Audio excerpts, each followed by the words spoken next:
Bienvenidos. Hoy vamos a sumergirnos en un tema crucial, el manejo de emergencias cardiovasculares en la unidad de hemodiálisis. Lo que buscamos es desgranar un protocolo clínico sólido, basado en la evidencia más reciente, para poder responder con eficacia cuando el tiempo apremia. Y para empezar, quiero que nos quedemos con esta cifra, 31,6%. Esta es nada menos que la prevalencia de la hipotensión intradialítica en las cohortes actuales.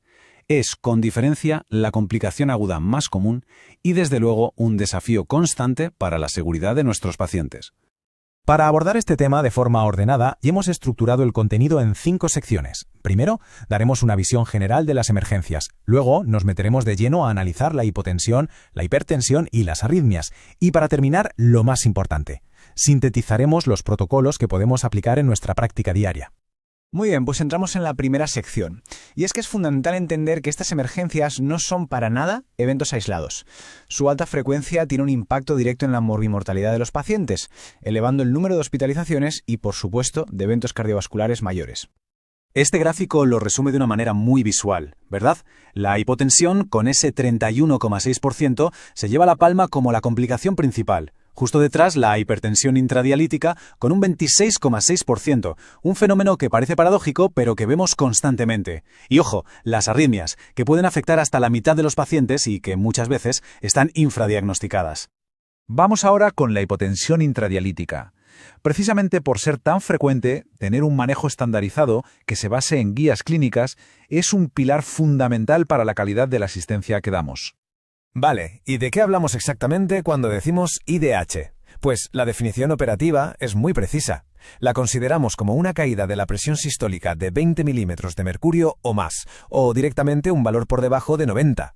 Este criterio unificado es el que nos hace saltar las alarmas y activar el protocolo.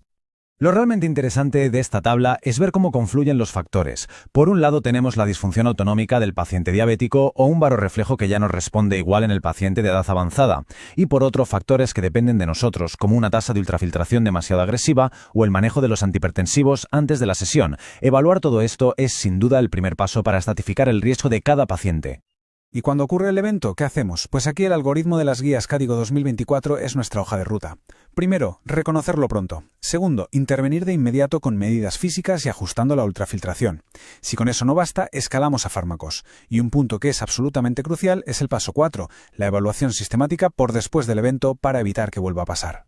Para que todo esto no se quede en teoría, vamos a verlo con un caso clínico. Se trata de un varón de 64 años con diabetes tipo 2 que estaba presentando hipotensión, fijaos, en el 60% de sus sesiones de diálisis. Su perfil de riesgo era claro: anemia, hipoalbuminemia y un tratamiento con lisinopril y amlodipino justo antes de la diálisis.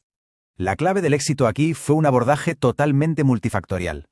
No se trataba de hacer una sola cosa, sino de atacar el problema desde todos los frentes. Se ajustó su medicación antihipertensiva, se trató la anemia de forma más intensiva, se dio soporte nutricional. Y a nivel técnico, se implementaron medidas como el modelado de sodio, enfriar el dializado a 35,5 grados y, muy importante, alargar el tiempo de la sesión para que la ultrafiltración fuera más suave. ¿Y el resultado? Pues bueno, los datos hablan por sí solos. A las 12 semanas, la incidencia de hipotensión había caído del 60% a solo un 20%. Esto demuestra de una forma muy potente la eficacia de una estrategia que es proactiva e individualizada, que va mucho más allá de simplemente reaccionar al problema cuando aparece. Cambiamos de tercio. Vamos a abordar ahora esa reacción que a veces nos descoloca un poco, la hipertensión intradialítica, esa subida de tensión justo cuando estamos eliminando volumen. Para tenerlo claro, la definimos como un aumento de la presión sistólica de 10 milímetros de mercurio o más, o cuando directamente supera los 180. Y con una prevalencia del 26,6%, no es un tema menor, ni mucho menos. La fisiopatología aquí es compleja. Es la cara opuesta de la moneda. Si en la hipotensión el problema es que la caída de volumen supera la capacidad de respuesta del cuerpo, en la hipertensión lo que ocurre es una sobrereacción. Se produce una activación brutal del sistema renina-angiotensina-aldosterona y del sistema simpático, probablemente como respuesta a esa hipovolemia relativa y a que la propia diálisis elimina fármacos antihipertensivos. Entonces, ¿qué herramientas tenemos para manejarla? Pues es una combinación de estrategias. Por el lado técnico podemos bajar la tasa de ultrafiltración o incluso hacer lo contrario que en la hipotensión, subir un poco la temperatura del dializado para buscar vasodilatación. Y desde el punto de vista farmacológico es clave revisar la pauta de antihipertensivos, sobre todo manteniendo los inhibidores del sistema renina-angiotensina. Y llegamos a un tema crítico, las arritmias. Hay que pensar que la hemodiálisis crea un entorno de gran inestabilidad eléctrica en el miocardio, por los cambios tan rápidos de electrolitos y de volumen que provocamos en muy poco tiempo. Y aquí el punto fundamental es el que vemos en pantalla. La hipercalemia es la principal causa reversible de arritmias graves en estos pacientes. Por lo tanto, su monitorización y su manejo agresivo deben ser una prioridad absoluta para nosotros. El protocolo ante una hipercalemia severa tiene que ser casi un acto reflejo. Primero, lo urgente. Estabilizar la membrana cardíaca con gluconato cálcico. Segundo, ganar tiempo metiendo el potasio en las células, con la clásica combinación de insulina y dextrosa. Y finalmente, la solución definitiva, eliminar el potasio, ya sea modificando la prescripción de la diálisis en curso o iniciando una terapia de emergencia si la situación es crítica. Y una nota específica, pero muy importante, sobre la fibrilación auricular.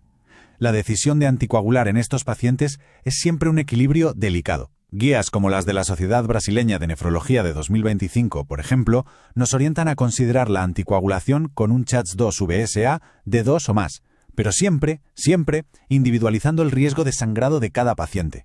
Bueno, y ya para ir terminando vamos a condensar toda esta información en protocolos clave, poniendo el foco sobre todo en la prevención, que es donde realmente marcamos la diferencia. Esta tabla es un resumen fantástico de las estrategias con mayor respaldo científico. Para la hipotensión, el control de la ultrafiltración y enfriar el dializado tienen un nivel de evidencia A, el máximo, según guías como KDIGO y KDOQI. Para la hipertensión, mantener el uso de inhibidores del sistema renina-angiotensina. Y para las arritmias, la prevención es un trabajo de base, educación sobre la dieta y una revisión meticulosa de la medicación. Y todo esto nos lleva a la reflexión final, a la pregunta del millón. ¿Tenemos la evidencia? ¿Tenemos los protocolos? El verdadero desafío clínico es cómo implementamos este conocimiento de forma sistemática para pasar de un modelo que reacciona a la emergencia a una verdadera cultura de prevención proactiva, donde estratificamos el riesgo y personalizamos la terapia para cada uno de nuestros pacientes. Ahí está la clave.